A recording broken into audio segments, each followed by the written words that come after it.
Muses of Mythology is a spoiler-heavy podcast. That's an understatement. We're going to discuss not just the events of this book, but the Rhineverse as a whole, and really anything that we feel is relevant. You can find full spoiler warnings in the show notes. The throne was carved from wood as soft and buttery as light linen. What? Like lindenwood? Oh, okay. I read it wrong. The throne was carved from wood as soft and buttery as the light... Oh, I see. It's an M dash, not a hyphen. One more time.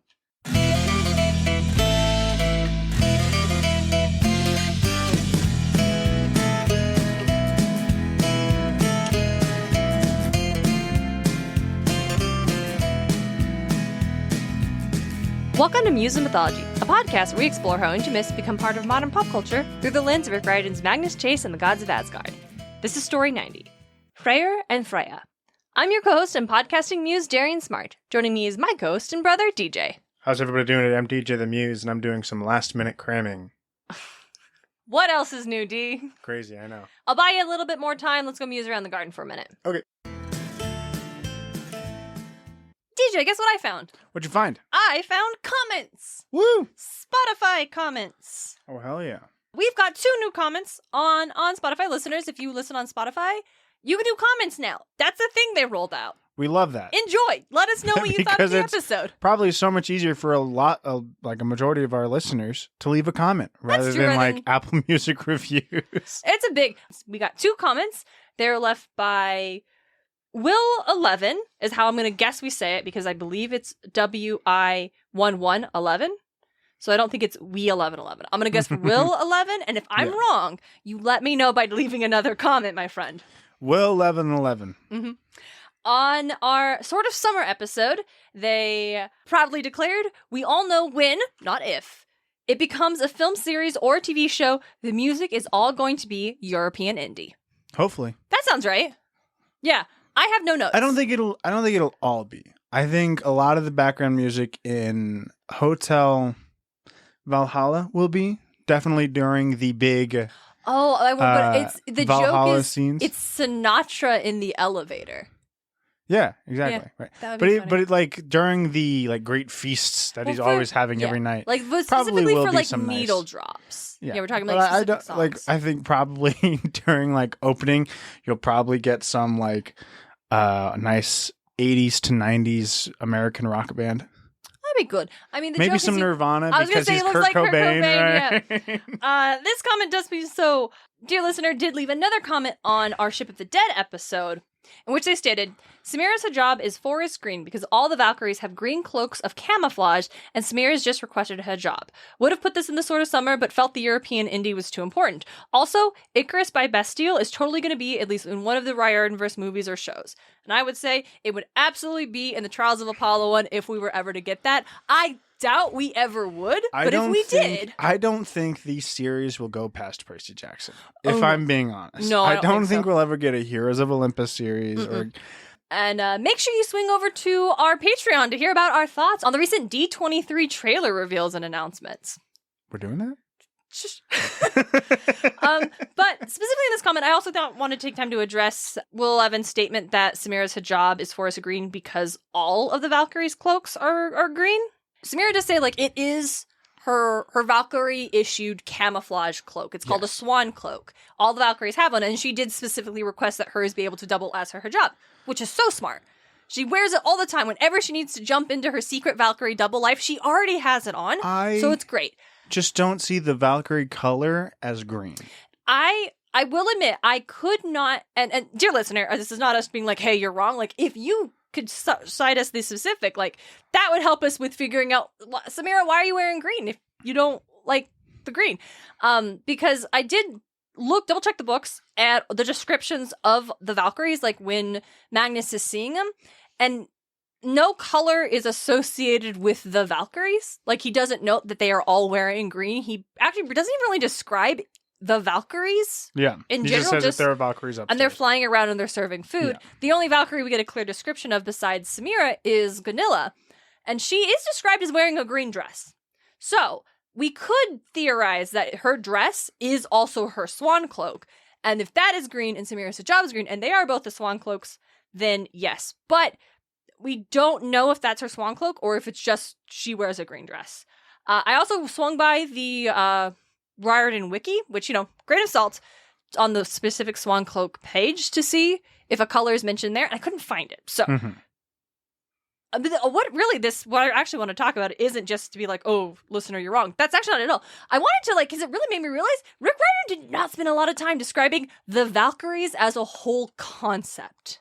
I wanted to identify it is to actually thank this listener for giving me the opportunity to fully realize, hey, Rick Riordan just dropped the ball on Valkyries as a concept. Yes, Sam is great. We get a lot of Sam, but Valkyries, and that's the last I'm going to say about that. Sneak peek to our eventual Valkyrie episode, because, hey, now you all are about to hear some of the feelings I have about Freyja and Rick Riordan. I'm prepared to come in hot again, but we'll see. Nice. So, begin. Will 11? We 11. Thank you so much for taking the time. Please, absolutely, any other observations you have, we definitely want to hear it. It made me so happy to see comments. Absolutely, things we say you disagree with.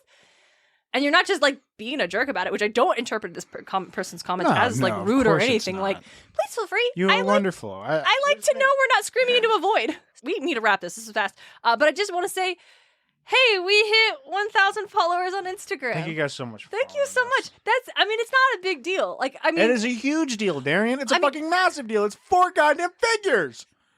You're right. It's something I've worked very hard to build the Instagram to get there, and we've just been hovering 30 away for 6 months. Yeah. So that's why I wanted to mention it, because we finally did it today, and it makes me so happy. Hey guys, and if you haven't followed us, please follow us so that we could solidify it a little more. I know, I'm so scared that by the time this episode comes out, we'll have lost 6 followers. It's at exactly 1,000. No. We would like to solidify it a little more with a grace period of 10 to 20, Shout out to Mallory from Demigod Debut. They were our 1,000th follower today. Love to hear it. Thank you, Mallory. Love to hear it. You're Thank you so great. much, Mallory.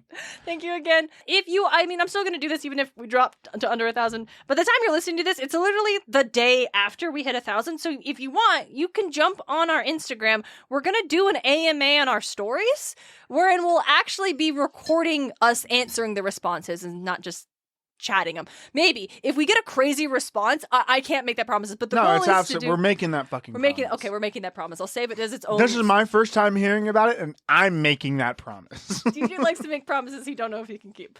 But yeah, I'll make it on Twitter. Come celebrate. Shut up.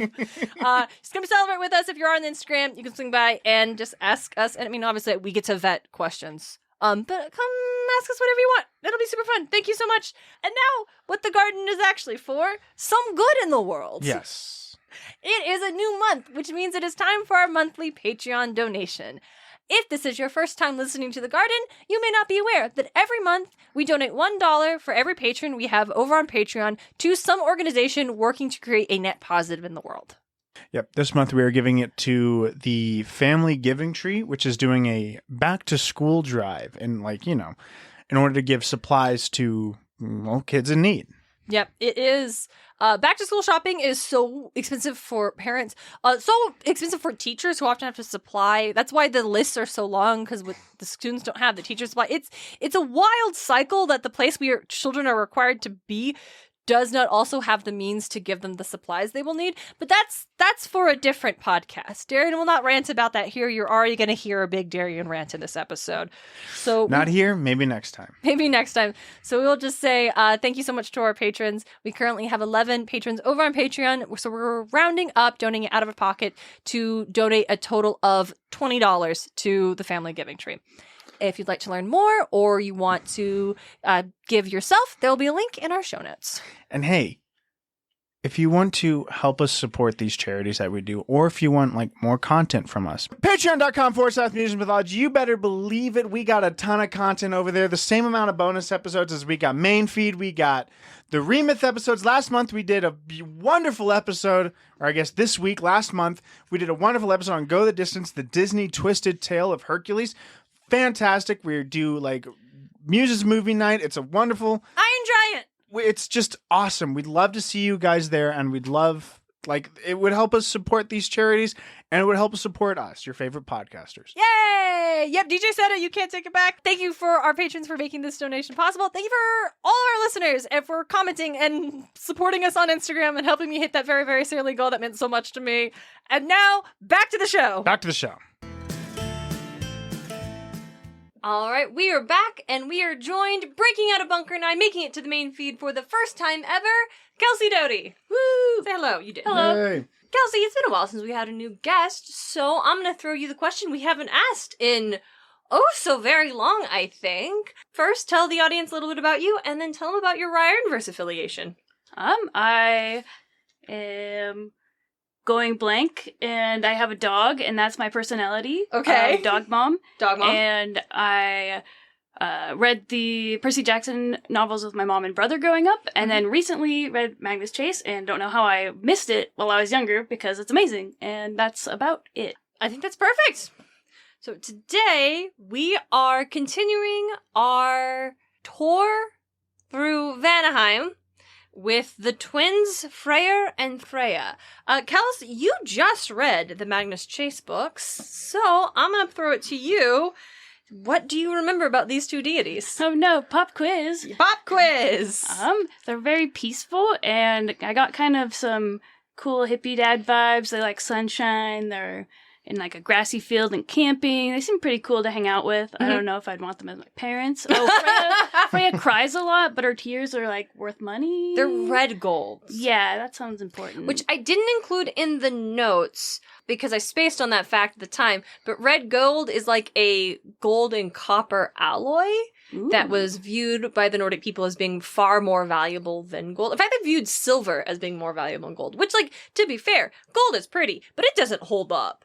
Like, if you're not needing it to conduct electricity, and you're not putting it over things like temples, like, you don't...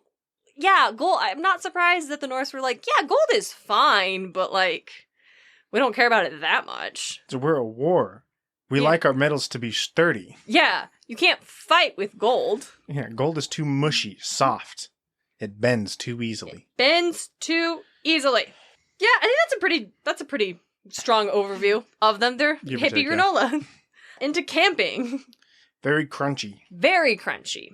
And Frey lost a sword, which is an oopsie, but He did great lose for Magnus. He did. He didn't lose the sword. He gave it up. Yeah, Well, lost isn't completely inaccurate. Yeah, but he still did give it willingly up. give it up. Yes, he had a sword. He no longer has a sword. Yeah. And when it comes time for Ragnarok, that's going to be a big problem. And Jack took that personally. I would too. Yeah, exactly. So Right. he gave it up. He didn't just lose him. Okay. No, fair. Did you have any extra to add about Frey or Freyja in the Magnus Chase books? The whole Freya thing did make me a little uncomfortable. Yeah? Just a little Oh, bit. did the way Freyja's depicted make you a little uncomfortable? This is one where I'm like, is that really how it went in the Norse mythology? I don't know about that one, gee. I wonder if Darian has a whole section in her notes called Now I Yell at Rick Riordan. Yeah, this one was We'll get to a that. little raw. We'll get to that. I'm still smiling. It's fine. Hey, remember last episode how I mentioned how I like maybe one of the times that Rick portrayed a goddess? Freyja is not on that goddamn list. It's a short list and she's certainly not on it. Yeah.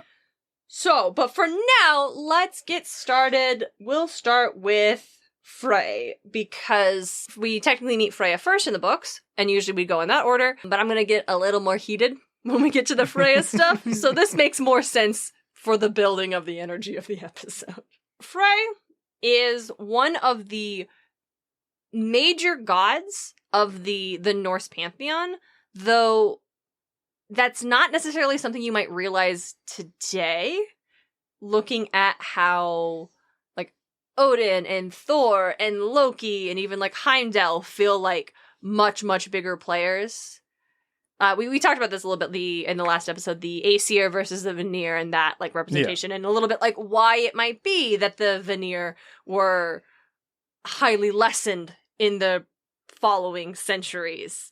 But, like, the way we know, because again, we don't have a lot of stuff. This is something we talked about over and over again. We don't have a lot to work with for the Norse, but the way we know that Freyr was a big deal is that there were so many places named after him. So many places all over Scandinavia that were named after this dude. And you don't name places after someone who wasn't important. Yeah. I think there's a mead made in Boise named after him. I wouldn't be surprised. I think I've seen Merrill Mead, something like that.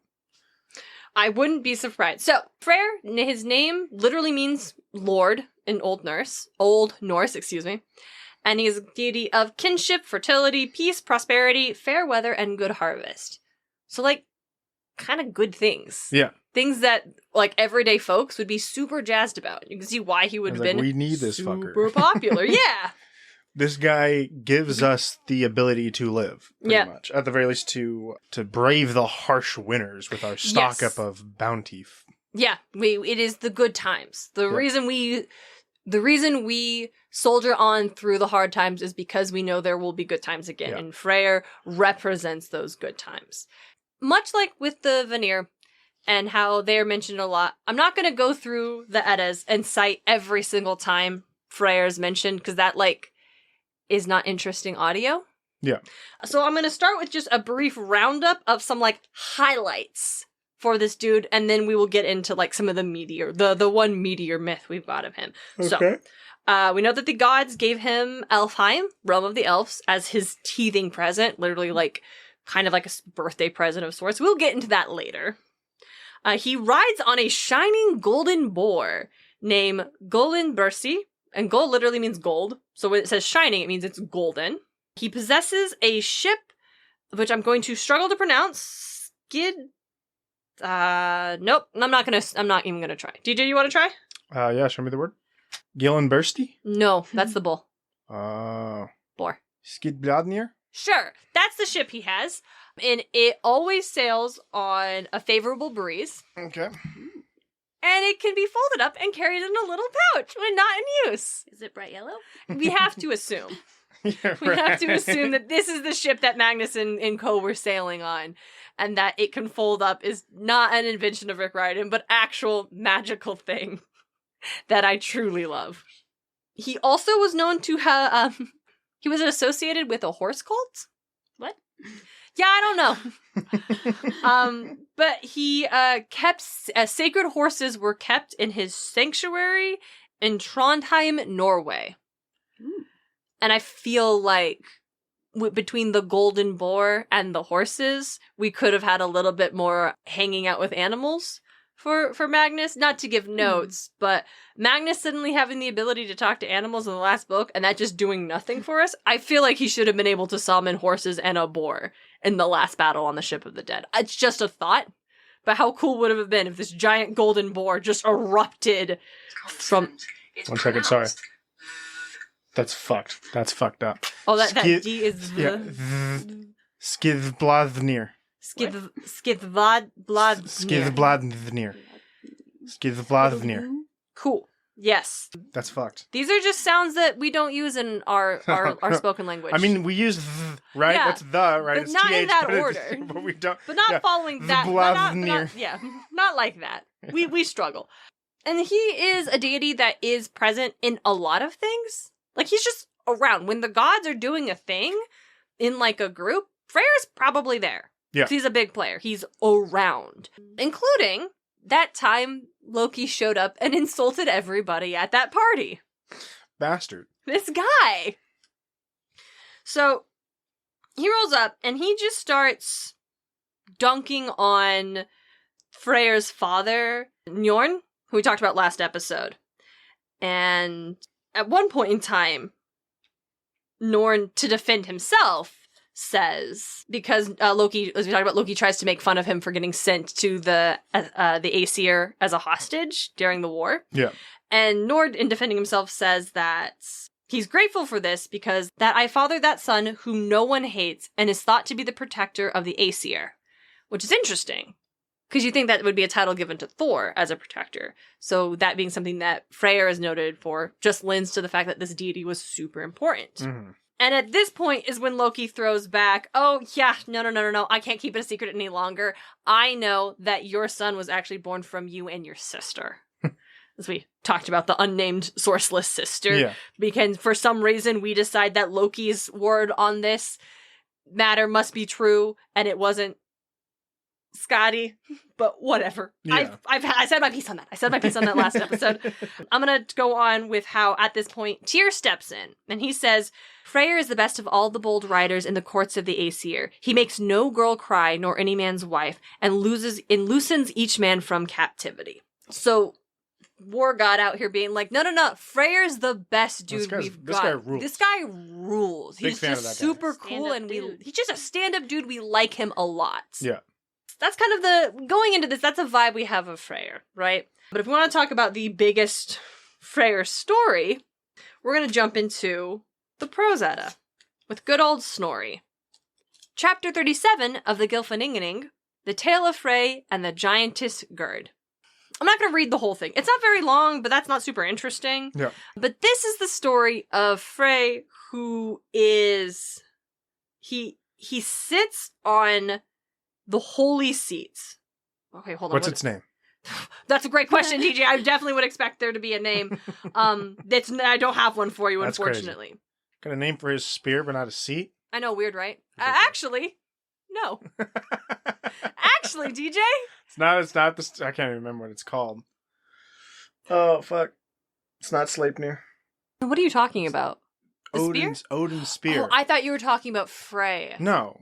Yes. Odin's spear. Odin's spear does have a name. Yeah. No, this holy seat doesn't have one. And because he decided to sit there when he wasn't supposed to, this is, from his vantage point on this holy seat, is where he sees this beautiful giantess, and light just shines off her. She is the most beautiful giantess ever.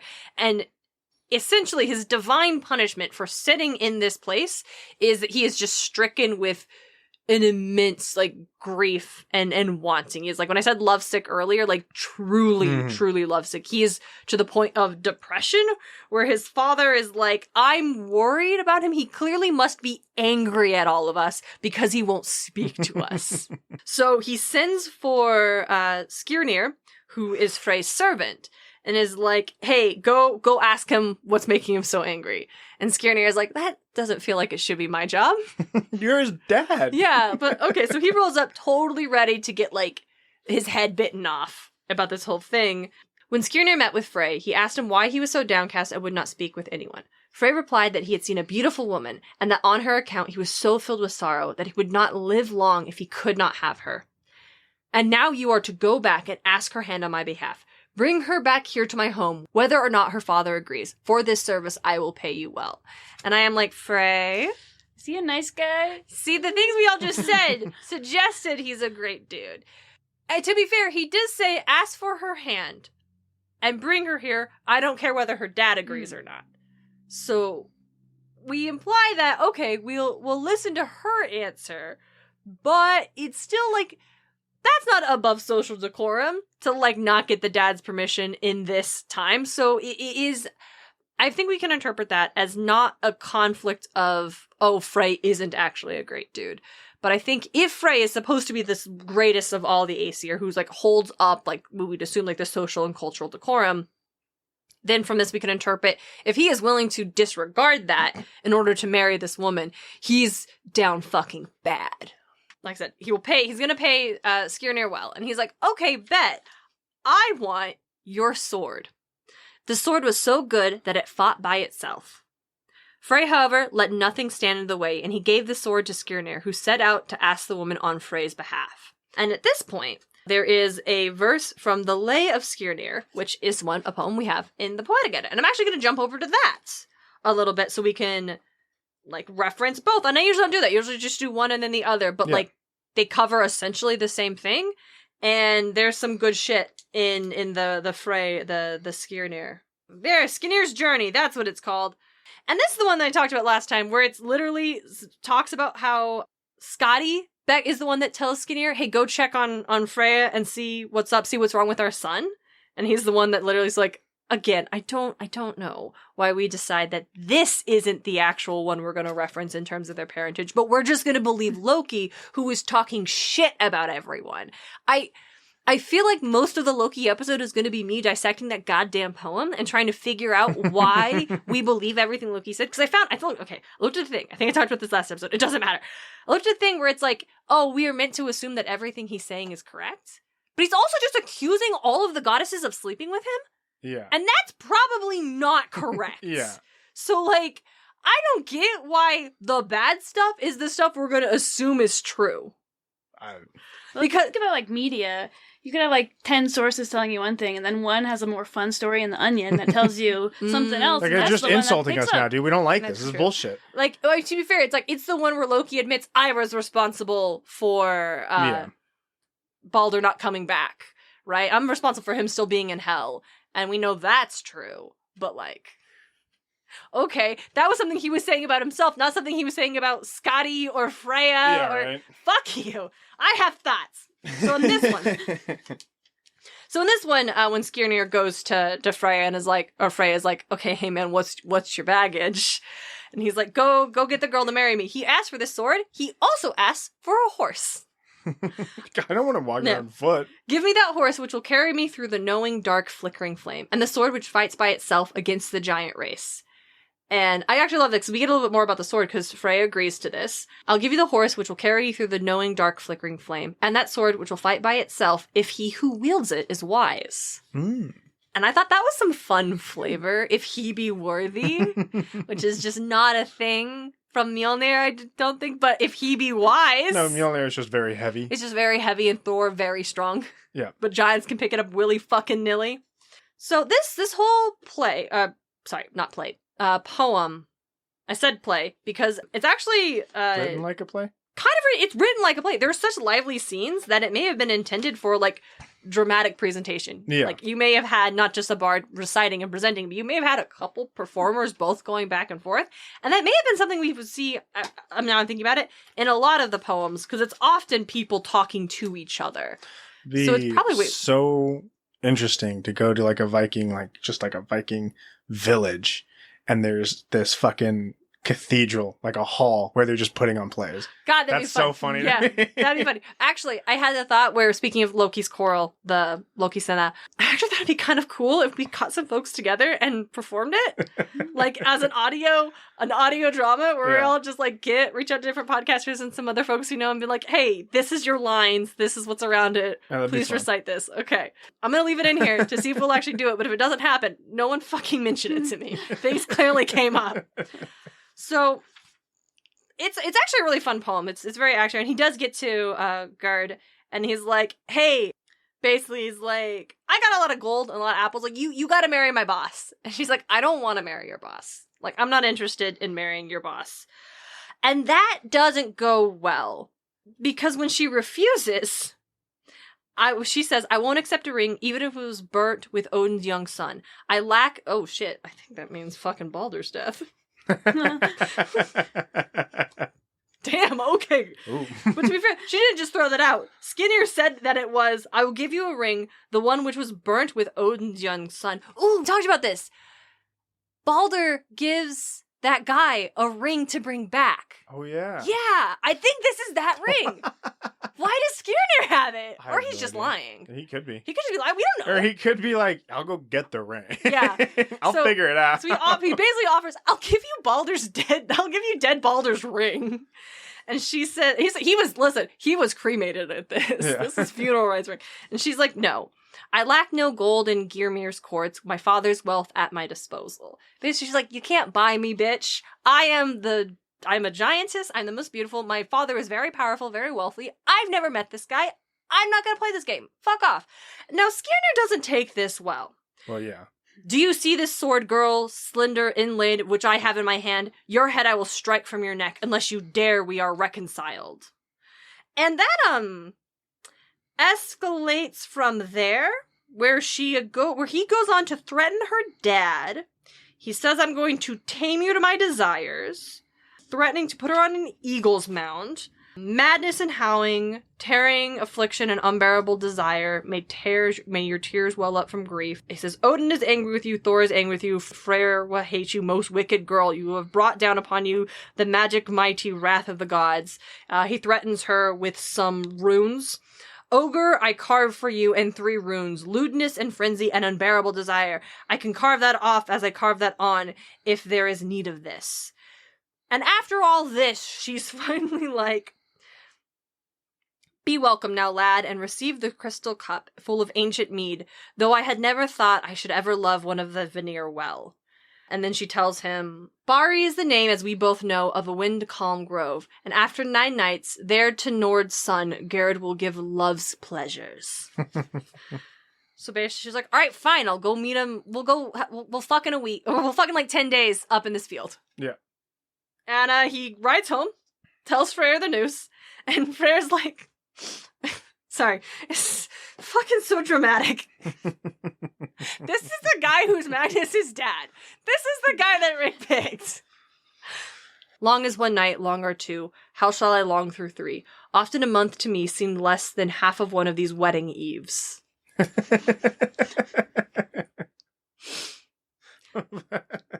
So that's the what is it's I saw it referred to as the like most complete Freyr myth that we have. Like there are others things, they're scraps. That's the full narrative we have. Like Baldur's big thing is he dies. Maybe he did more things, but we don't have those anymore. This is Freyr's like big starting role. Yeah.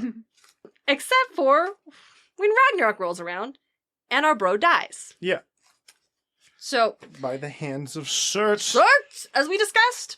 Circling back to the Snorri's prose edda real quick. As I remember, the Gylfaginning is, I say it every time, I'm going to say it again. You'll hear it again. It's a conversation between a king and the 3 high ones who are probably just Odin doing a triple goddess routine. Yeah. And so after they say, you know, the outcome of the mission, he gave his sword away. But for this reason, Frey was without a weapon when he fought with Beli, killing him with a stag's horn. Then Gangleri said, how very strange that a leader such as Frey would willingly give up his sword when he did not have another as equally good. For him, this lack would be a great handicap when we fought with Beli. Truly, he must have regretted this gift. Hai replied, it was of little importance when he and Beli met. Frey could have killed him with his hands. Time will come when the sons of Muspel set out on their war journey, and then Frey will find it worse to be without his sword. Bum, bum, bum. Bum, bum, bum. Hate to see it. You hate to see it. So that's what we've referenced a ton of times in Ragnarok with Surt. Once the time comes when Odin will be killed by Fenrir, Frey will fall at Surt's hand because he does not have his sword. Now, what do we all know about this sword? Not its name. It sings. It does. Poorly, but it sings. Listen, I actually, does Jack sing poorly or does A he lot just of people sing? really don't like it. Well, Nobody likes yeah. him singing. Is it because he's bad at it or it's just annoying and ill-timed? Probably both. I believe that. Yeah, I believe that. But I think he's great at karaoke. He's a sword, not a violin. Oh, he has a sword, he's not a bow. Yeah, he's not. He doesn't know how to sing. He wasn't made to sing. He was made to fight. That's why he's so good at it. He's not great at singing. No, that's true. DJ, what's Jack's name? It wasn't mentioned in the in the Eddas. Mm-mm. It's the Sword of Summer, but I don't remember its Norse name. That will be Sumabrander. Sumabrander, yes. I knew I could see it in my head, but I wasn't sure how to pronounce it. Yeah. Sumabrander. And yes, DJ, spot on. That is not mentioned in the Eddas. And now, to be fair, there are other sources. There are the sagas, there's other texts, there's other stories that elements of like Norse mythology come from. We will discuss that in a bit. Mm-hmm. But in this case, now I know we love to, haha, Snorri made up Norse mythology. Rick Riordan decided he wanted to get his hand in that game. He did it with Greek mythology, with Zoe Nightshade and several other things that's too. True. So Zoe it's not Nightshade, like, Rick's OC, do not steal. So it's not like this is out of the ordinary for this man. No, but this is a big one. Is it giving a sword a name? I mean, kinda. Because the sword doesn't have a name. It's just referred to as Frey's sword. Yeah, but it's an excellent sword. Yeah. That fights on itself. Totally. So give it a name. And that's fine. I think it's fine for the Magnus chase book, totally. But I'm just not going to say it's that big of a deal. When he whole cloth made a new daughter of Atlas, Darien, this person is not involved whatsoever in any fucking myth. No, that's fine. Here, and I'm not mad about that. Actually, the argument I think I want to make is I wish Rick would do that more. Because I feel like some of the things I don't necessarily love about some elements of the stuff Riordan he's books. pulled from like other sources. Other sources, and or a what it feels like a heavy resistance to bending the materials more. I've talked many, many times about my frustrations with the end of Trials of Apollo. Like, that's a big one where it felt like we didn't get a stronger ending for Apollo because of an inherent resistance in breaking this foundational concept of the Greek pantheon, right? Of not taking Apollo away, not making the world more his own. So like Zoe Nightshade's great. Suman that's great. I'm not saying those are bad things, but I do want to note that, hey, if you're a kid, which our show is not for kids, and listen, you got a test on Norse mythology and it mentions the sword. Sumerbrander's not a Norse. It's not a thing. It's a great name. It's what Jack is called. But if you look it up, every source is going to be Riordan associated, and the Wikipedia page for the Sword of Frey does come up, but only because Sumerbrandur is mentioned under other references. Only because Magnus Chase is mentioned, not because there's any reference to it. So. Now, another thing you may have noticed, and you may be wondering, hey, if Frey gave his sword to Skidnir, how did Surt end up with it? I was wondering that. Yeah! You know, the works of Ragnarok are mysterious. It also could be that it's just a different sword. The actual general consensus is that it's not the same sword.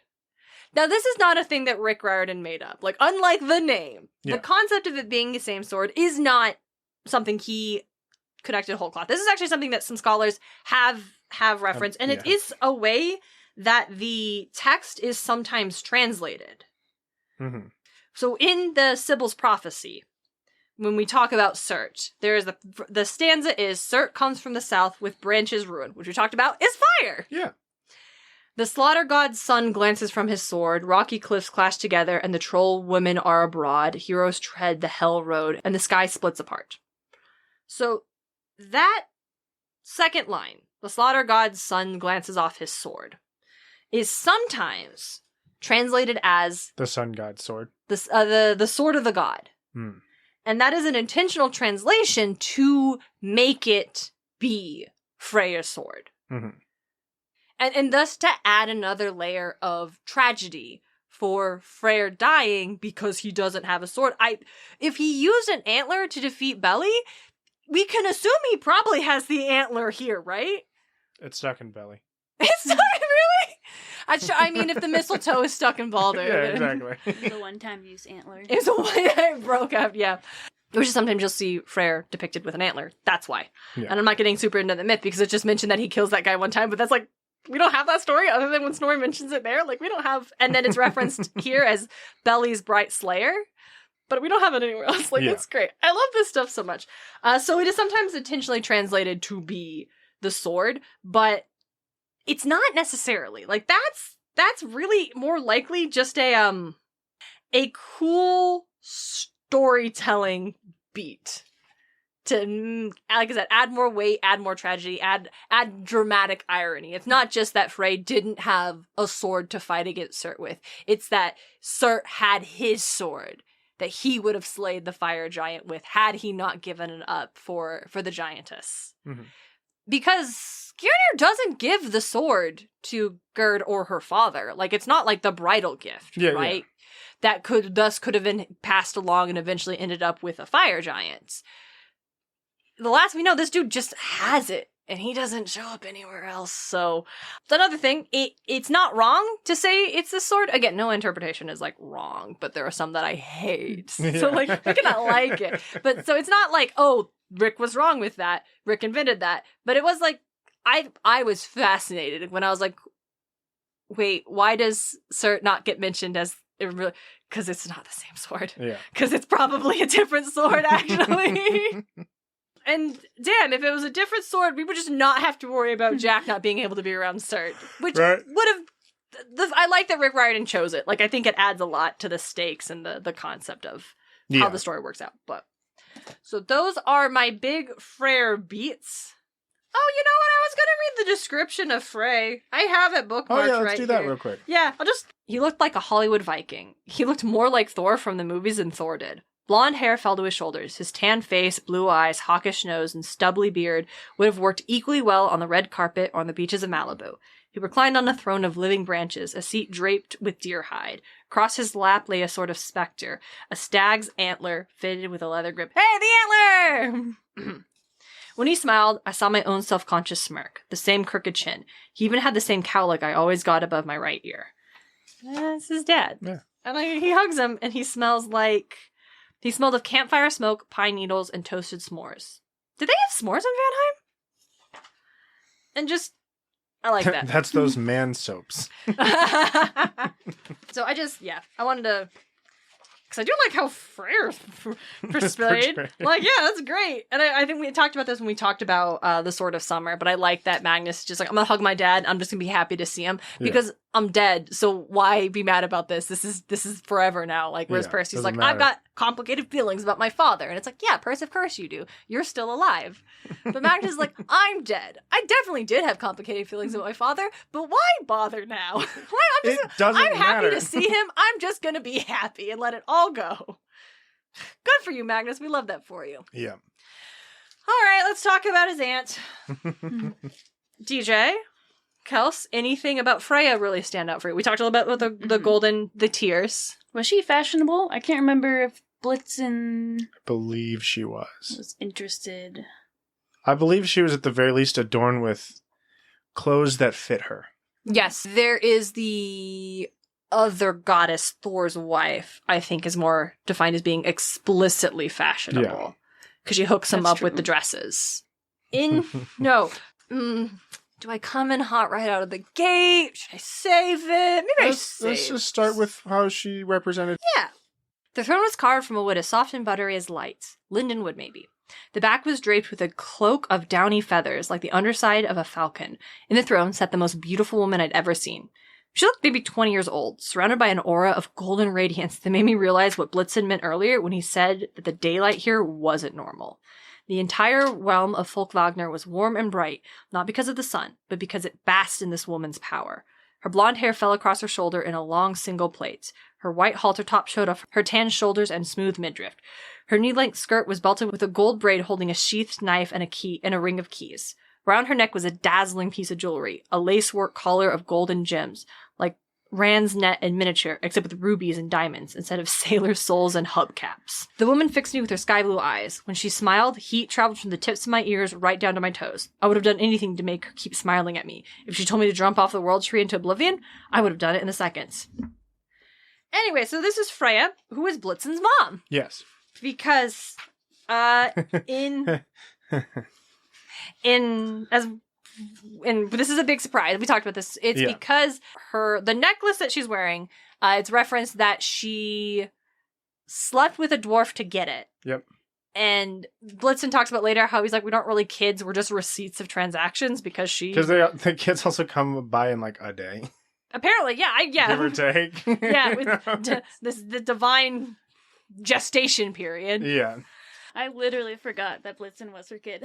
Yeah. Like, there's a connection with Blitzen there. I know there's one. I can't remember what it is. Yeah. Probably fashion. I don't know. Right, fashion. No, that explains it. The fashion thing. No, yeah, Blitz is her kid.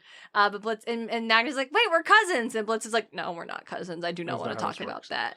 Because it's like all of there's the dwarves, and then there's the kind of dwarf that Blitz is. I think technically dark elf. Yeah, they're technically dark elves, and they're all deemed to be like the children or descendants of Freyja. Yeah. Because of her penchant for, I want pretty things, and I'm totally willing to sleep with you together. Which, to be fair, respect, she's the goddess of sex. She, it almost seems like the kids are born within the hour, too, because it sounds like she walks through buying shit, letting people sleep with her, and then a kid shows up. Right? Like, that's muddled. Rick doesn't spend too much time on that, which, like, yeah fair. We don't need to spend too much time on it. It's a YA novel, like, but... don't he'll tell you it's middle grade. Don't ever call it YA. You're right. It's a middle grade novel. And so, in this one, because they were trying to get to somewhere else, and Freyja plucked them out because she wanted Blitz to run an errand for her. I need you. She's like, I need a pair of earrings to go with my necklace. I can't go shopping myself because you know what happens. So I'm going to send I don't want to deal with that right now. I don't need to deal with that right now. Because they won't take my money.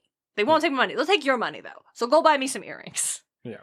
And we also know that she is from this one. They hiked through her world of her realm of Folkvagner, which is, as they say, I will get into this more. It is half of the warriors go to Odin in Valhalla. Wow. Yeah.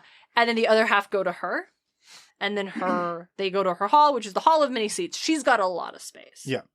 She's also got cats. Big, giant forest cats. They carry her chariot. Shifting over to what we know about her in the Nordic texts, quite a bit. Like I said, much like her brother, a lot of places are named after Freyja. Yeah. She is very much a very well-liked goddess. Goddess of her name means lady, as her twin brothers means lord. Lord and lady. Yep, perfect. She is the goddess of love, beauty, fertility, sex, war, gold, and Sithir, which is a magic for like seeing and influencing the future. Nice. Yeah. That element specifically, it comes from, we talked about this in the last episode with the War of the Aesir and the Vanir. Mm-hmm. That figure who was, you may recall, killed and burned 3 times, but came back all 3 times, who the poem calls Gulvig, Gull meaning gold, as we referenced, is sometimes believed to actually be Freyja. Or not actually, it's not her in disguise a la like an Odin trick, right? It's like the same, the figure is the same. Yeah, sometimes they're just kind of meshed. And that would be why the Aesir and the Vanir a Hades situation. Kinda, yeah. and because her name means gold, and then when she comes back, like she can do that kind of magic. Yeah. And that's associated with Freyja for this reason. And so it may be her, and that might be why they went to war, because when she's one of the Vanir. Except maybe if it is her, then the timeline of Njord being sent to the Aesir and marrying Skadi doesn't quite line up. So who's to say? You know, But it even still, it may not even be like, oh, it was also her. It could have been this was her at one time, and then later split into other figures. Like they were once the same and they became separate. Tracking these like oral traditions and the long history of these like once living religions it's difficult. There is not a concrete canon. Yeah. And remind me that I said that when I'm going to go off a little later. Okay. So much like her brother, mentioned a lot of different times, shows up in a lot of different places. So I'm going to do a highlight reel real quick of some cool shit about her. She does in fact have a really kick-ass necklace. It's called the Bringsgamen, and that just means like shining bright. So we have Freyja's necklace, but not Odin's chair. Yeah. Yeah. Not the chair that you can see anything within the 9 realms. Yeah. That's just called the Holy Seat. Doesn't have a name. She has a chariot pulled by 2 cats. Uh-huh. And this is like an important ride. She rolled up in this at Baldur's funeral. So that's like... Yeah. You don't bust out the good silverware for just anything. You don't bust out the chariot pulled by cats for just anything. Like, this is a central fit. I mean, yes. If I had a chariot pulled by cats. I would go everywhere in my chariot pulled by cats. See me rolling through McDonald's in that thing. Yeah. Yeah. You'd have to get extra french fries for the kitties. She also has a boar named Hildisvini. And once again, I am sad that we didn't get more giant boars with Magnus, or at least give him a little one, like a little teacup pig or something like that. But like an actual teacup pig, not like we sold you a baby pig and told you it was a teacup pig, but no, it's just a real pig and it's going to go to real pig sizes. Yeah. Like, give him an actual teacup boar. That would have been funny. It could just live in his room. Just a gift from his aunt. Right. And she also possesses a cloak of falcon feathers. Nice. And the falcon feather cloak is actually referenced in the Gylfaginning in the Prose Edda. In the story of, hey, that time Thor's hammer got stolen, so he disguised himself as a bride with Loki to go get it back. Disguised himself as Freyja? Yeah. That's where that story comes from. When they realize the cloak is stolen, Loki actually goes to Freyja and is like, hey, can I borrow your falcon cloak? And she's like, yeah, you can borrow my falcon cloak. So he just flies there disguised as a falcon, eavesdrops on the giant that stole it, hears what he wants, and goes back and tells Thor. And Thor's like, okay. So at this point, they go to Freyja, and they're like, hey, we need you to get up and dress in bridal gear, and you're gonna go tell that guy you'll marry him so I can have my hammer back. And she's like, fuck you. In fact, she gets so angry that all of the walls in the halls of the Aesir shake with her rage. And her necklace falls. My apologies. Yeah. And her necklace. I'll do it myself. Exactly. Her necklace also falls off in that moment. So there's a mention of that necklace that has a name. The necklace that has a name, but not the chair. Not in its chair. Or the eagle at the top of the world tree. Yep. Loki borrowing this cloak is actually, we'll get into the rest of that story later, y'all. It's super great. Loki borrowing the cloak is a super common thing. Because in another story where the goddess Ione was kidnapped by a Jotun who was in the form of an eagle, Loki goes to, and this is also a Snorri story, but this one's in the Skaldskaparmal. I don't say that word as much as I say the Gylfaningening. I've said that one so often, I'm more confident in it. Kind of surprised Loki returned the cloak. I feel like he'd be like, I'll keep this for later. Right, but no, he's like, can I borrow it? And she said yes, so he gave it back. Skaldskaparmal, yeah. In this one, which is the other story in the prose Edda, when this goddess is kidnapped, Loki turns to Freyja and is like, can I borrow your falcon cloak? And she's like, yeah, you can borrow my falcon cloak. So he borrows it and flies up and saves the goddess and brings her back. Like, it's almost kind of sad, the sudden, like, heel turn we get from Loki. Yeah. Because another time that... Yeah, it seems like they had good fun. Yeah, because another time a Freyja is mentioned is when a giant, large, very strong dude rolls up and he offers to build walls for the Aesir to keep the Jotun from ever being able to invade from Midgard. And they're like, that sounds cool. He's like, okay, and I want to marry Freyja. And they're like, that's less cool, but only if you complete it in this amount of time. And the thing about that is he had a super fast horse. We'll talk more about what happened to super fast horse, but Loki does disguise himself as a horse to distract super fast horse, and thus stalling everything. Also, Thor kills that other guy, so it's not a big deal. But then Freyja doesn't have to marry the giant. Yeah. So this happens a lot to Freyja, and it seems like her and Loki were like, yeah, you got me. I trust you to take my cloak and you'll bring it back. Yeah. But apparently one time he did just steal her necklace. And we don't have a full text of this, but we know this because the only other time the necklace is mentioned is when in the, how do we decide? The Skaldskaparmal. The Skaldskaparmal, where we reference Heimdall. And with some of his, like, descriptions, he's referred to as Loki's enemy, recoverer of Freyja's necklace. And so from that, it's kind of extrapolated that Loki stole the necklace and Heimdall got it back. But also it's like, he's also Loki's enemy because they kill each other in Ragnarok. Yeah. So, like, that could be totally unrelated things. We don't really have the story of what happened with the necklace. Or if, when she got mad that one time when they said, you should go pretend to marry this giant so I can get my hammer back because I didn't take good care of my belongings. When it fell off her neck, she didn't notice it was gone. And Heimdall just found it and was like, oh, Freyja, I found your necklace. And she's like, oh my God, thank you. Yeah, right. So, but whatever good relationship Loki and Freyja had, it's long gone, along with any good relationship Loki ever had with anybody fucking ever. Yeah. Because he killed Balder. He killed Balder because he was jealous. He was just jealous of the attention. Ridiculous.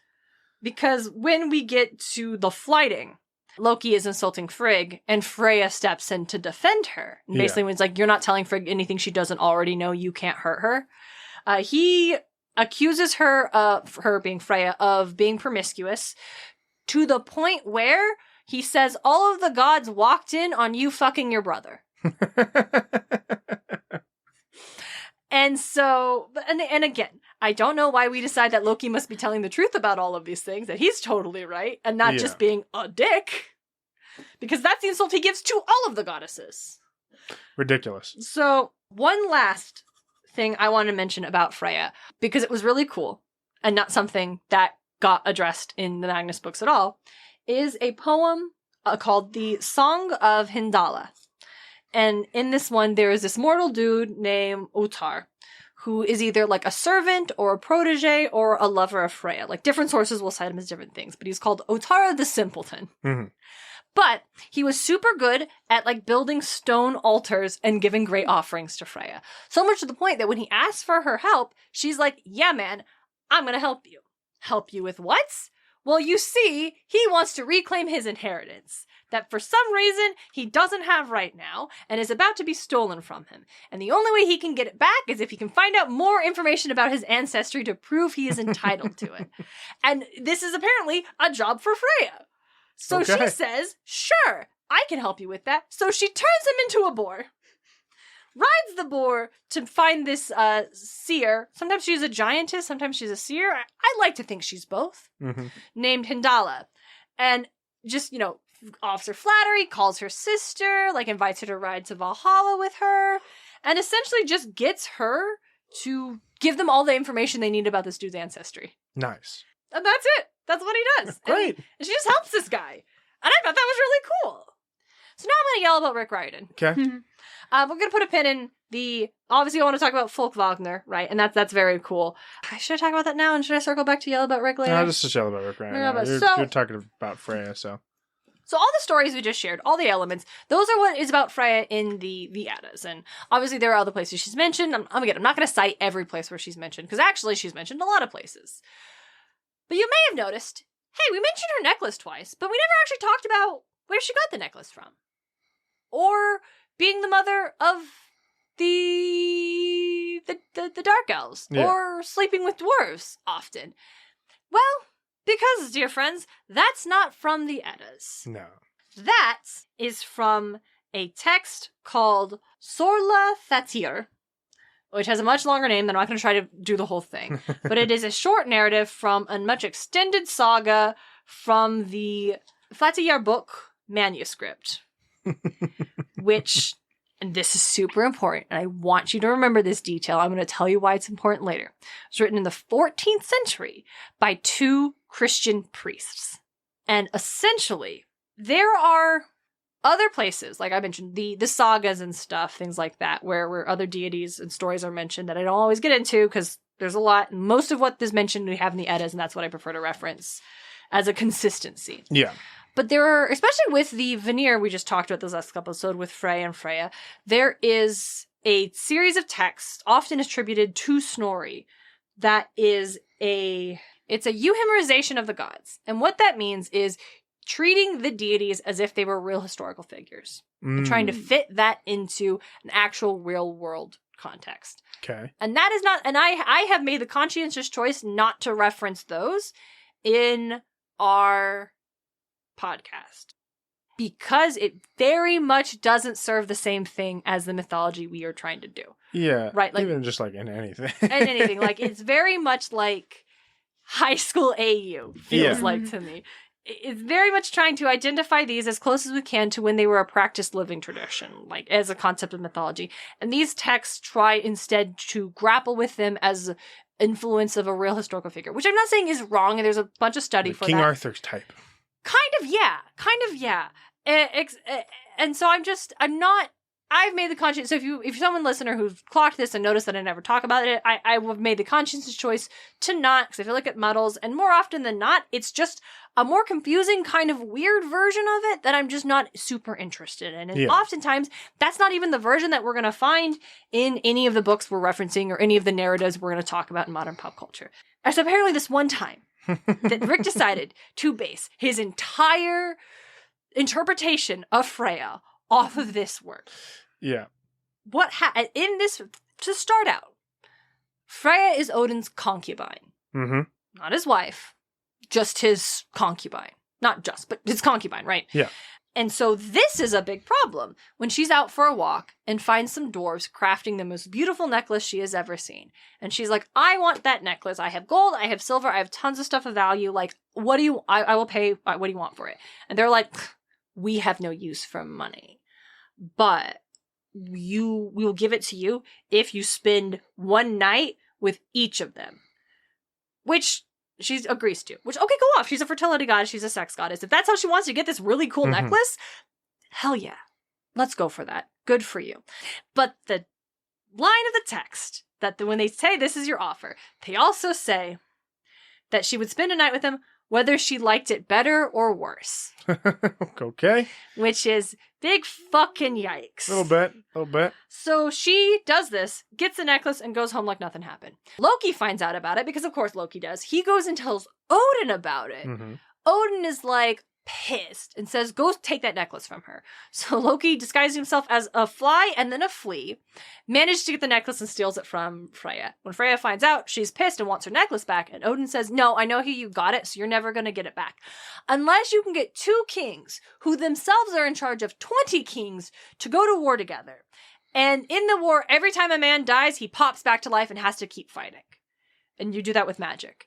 And Freyja says, okay. And so she does that. And the only way for that to end is arrival of Christianity, which dissolves this old curse. How convenient. How convenient. Nice. So, this wild-ass thing is not entirely completely original. It actually parallels a lot of elements from other stories. There are other texts that do that euphemization of the gods. They're in the Loki's choral poem. He actually accuses another goddess of having slept with someone to get her necklace. Mm-hmm. There's the reference of Loki stealing the necklace in a different poem. And the idea of men forced to fight and then coming back to life after they die, that is Valhalla. That is the thing of Ragnarok. And so all that in of itself is like fine and interesting in the idea of taking these stories and reworking them to be something different and like following kind of a tradition of doing that.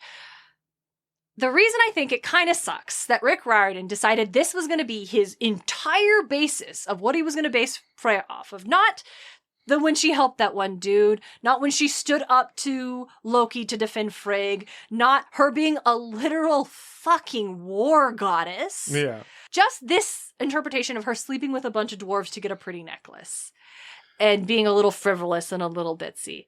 One, that sucks. Yeah. One that kind of just sucks for that to be, for him to have decided this was the version of, because she's a war goddess. Yeah. And it's not that she's so similar to any of the other goddesses. And she literally, and that fact that in that interpretation, we made Folk Wagner this really laid back hippie place to reflect that she has this, but this interpretation he wanted to go with wouldn't make sense for it to be more warlike. We'll pin in the Folk Wagner thing. I promise I'll get back to that. But the reason I also think that it is fucking wild that Riordan decided that this would be where he was going to pull his interpretation of Freyja is that this text is so very much, very clearly meant to ridicule and belittle and villainize the pagan beliefs. Yeah. These pagan figures, these stories. Like, Snorri obviously was like, hey, we only worship the big G god here, but I These really stories are like pretty poetry, cool. and this is my cultural tradition, and I think it's important. And the Eddas are also like, they're probably written after Christianity came around, but these stories are really important. They're part of our cultural traditions. Like, we want to preserve them and share them to what exists in this century, right? Yeah. And this one written, the Eddas come from like the 13th century, right? We know that. And this thing was written in the 14th century. So like 100 years later, which like in the grand scheme of history isn't a long time, but also 100 years is a fucking long time. From 1924 to 2024 is a long ass time. I might argue from 1214 to 1314. It's a long time, but it's not that long of a time in terms of a lot of different things. Which is true, but also when you already are in an area where Christianity has for a long time been trying to push out these beliefs in general. Oh, yeah. 100 years later, and at this point, I remember the Poetic Edda disappeared. The Codex Regius, where we get the Poetic Edda, was written in the 13th century, didn't reappear until the 17th century. Yeah. It was gone. We just, 400 years, vanished, right? So, like I talked about with the veneer, and how that one scholar was like, hey, maybe we don't have a lot about the veneer because Christianity was very specifically trying to force out these concepts that were more favorable, and especially more favorable to the feminine and to women and stuff. And that didn't align with their very masculine version of this religion that they were pushing forward. Yeah. This so very much reads as if it's just trying to trash Freyja. This once very powerful, very prominent, very important fertility, sex, war goddess, and make her out to be a vain hussy who will send men to this eternal death and war just to get her pretty necklace back.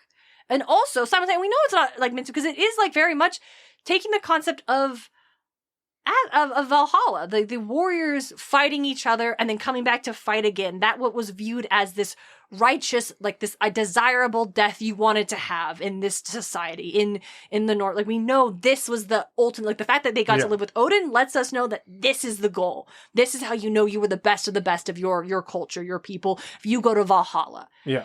And turning that into a curse that needed to be lifted with Christianity. And so this just kind of is baffling that Riordan decided he wanted to choose this as a reference for anything in the Magnus Chase books, Yeah. let alone the literal entire basis that he builds Freyja around. It's a little goofy, a little crazy. Yeah. So that's the thing. Usually I wish we had not gotten this like vapid version of Persephone, or like not every goddess is jealous like Hera. Like usually it's those things where I'm like, like whatever. This was outright disrespectful. just outright disrespectful, and just such a baffling decision to choose this to be the source you're going to pull from. Because again, it's the only place where we get the story of Freyja sleeping with dwarves to get her necklace, which means we know that's where he's pulling it from. This one thing that was written as a hit piece on the entire pagan belief system. Yeah. Bummer. Hate to see it. You know what she could have been? A goddamn Valkyrie. Because now we're going to talk about Folk Wagner. Who wants to tell me about Folk Wagner? I need a break. Volkfogner is the Valheim. I'm supposed to say Vanaheim, not right. Valheim, Valhalla, where half of the dead Einherjar go. Einherji. I actually don't know if they're in Harry, if they're not at Valhalla. Well, I'm going to say it anyway. Oh, Do you have a name for them? You're right. That's my job. My job is to tell you. Right. Go on, DJ. Go on. I mean, that's pretty much it. That's all I kind of know about it. Yeah. Apparently there's a couple dragons there that half-born just mercs. It's okay. They'll come back. Eventually. Okay. So basically, yes, that is the wild thing about Folk Wagner.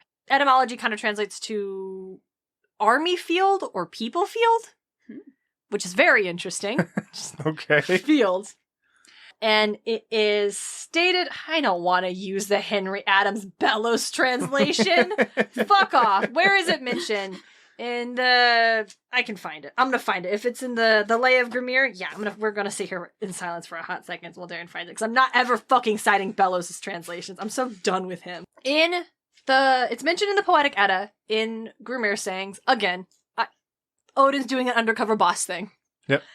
And the giant he's speaking to is listing off like all of the great halls, right? And so we mentioned it when we talked about where Balder lived, right?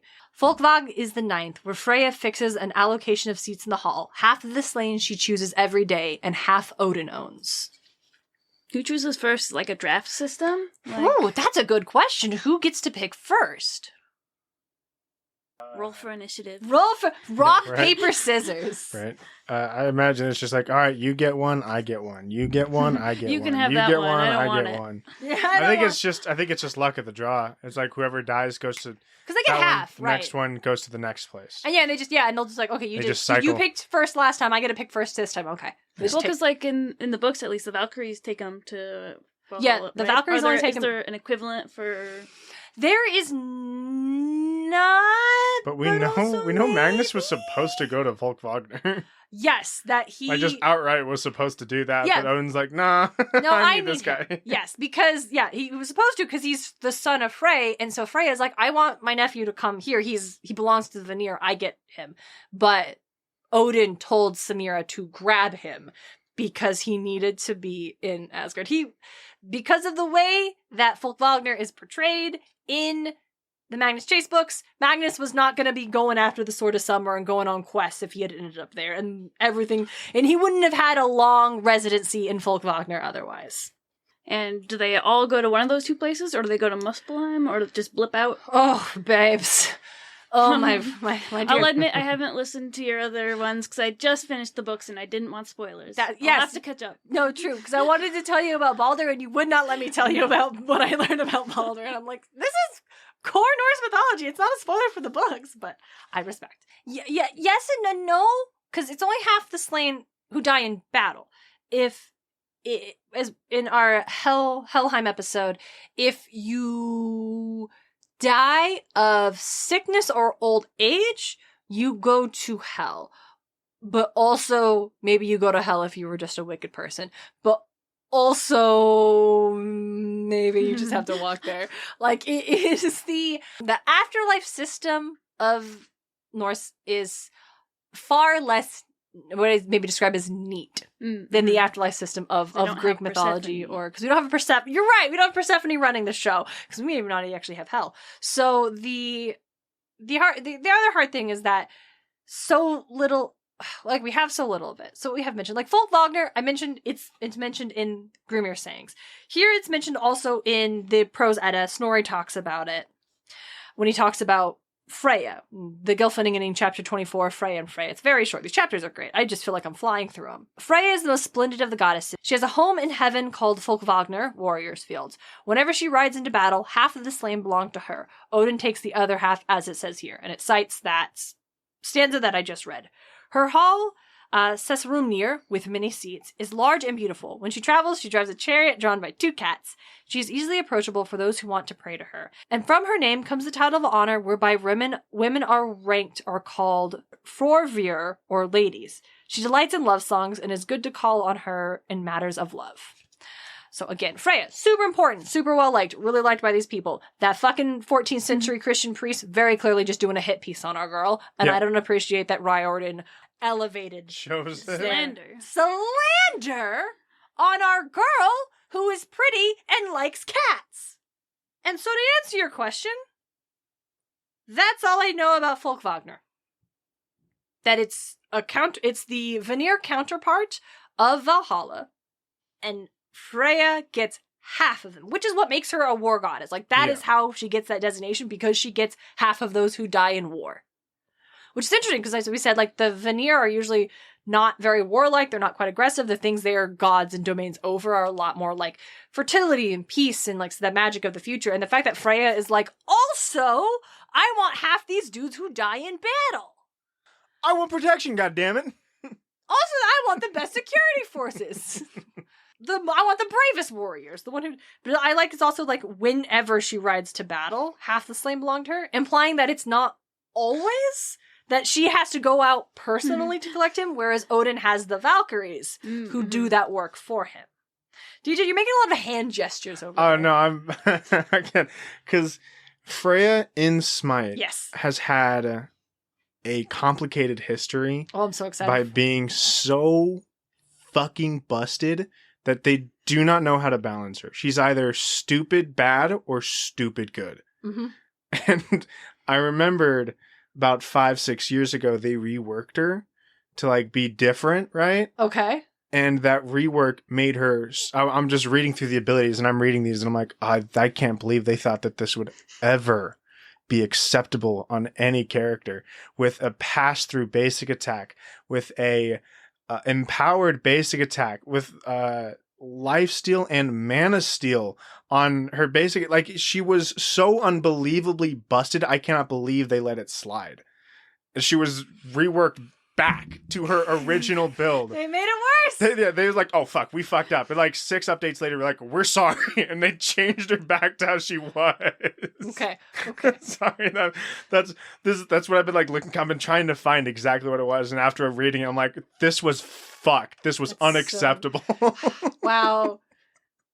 I mean, it's ahead, but if we're talking about that, there's also almost like twice when you have Freyja appear in a pop culture thing, they are just using her name, but they actually mean Frigg. Frigg, if you're also going to bring up Assassin's Creed, Frigg's in Assassin's Creed. She dies before the events, and Freyja marries Odin for like peace reasons. That kind of falls in line. Frigg actually dies to Sinmara. Fucking wild. Okay. Here's something I forgot to mention about Freyja. She's married. Her husband's name is Odd. And he just mentioned that her husband's name is Odd because she's referred to as Odd's girl. But like, where is he? What does he do? Sometimes she looks for him and is sad that she can't find him. But no one knows. That's it. He just walked. Gone. He went out for a pack of smokes one day. Just left. Yeah. He went out and decided need to go worship Pan better. I don't fucking know. He just left. Gotta go find that Pan guy. Nature's dying. The wilds are disappearing. In Iceland. Yeah. That's all we have about Folkvagner. It is this thing that is mentioned, but like, why? We don't know. So I've got a couple scholarly quotes because I don't know, guys. I have no answers. Why are there so many seats? Why are there so well? It's probably because it's like Odin's halls has so many doors and it's so massive. It's gotta have a lot of warriors. Actually, that is one that's mentioned here. Why are there so many seats? It's literally that. So the scholar Britt-Mari Nastrom said that we must ask why there are two heroic paradises in the Old Norse view of the afterlife.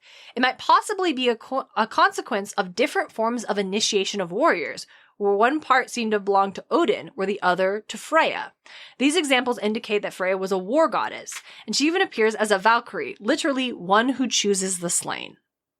Nice. So that thing about me yelling earlier about she could have just been a valkyrie, leader of the... Yeah. Whatever.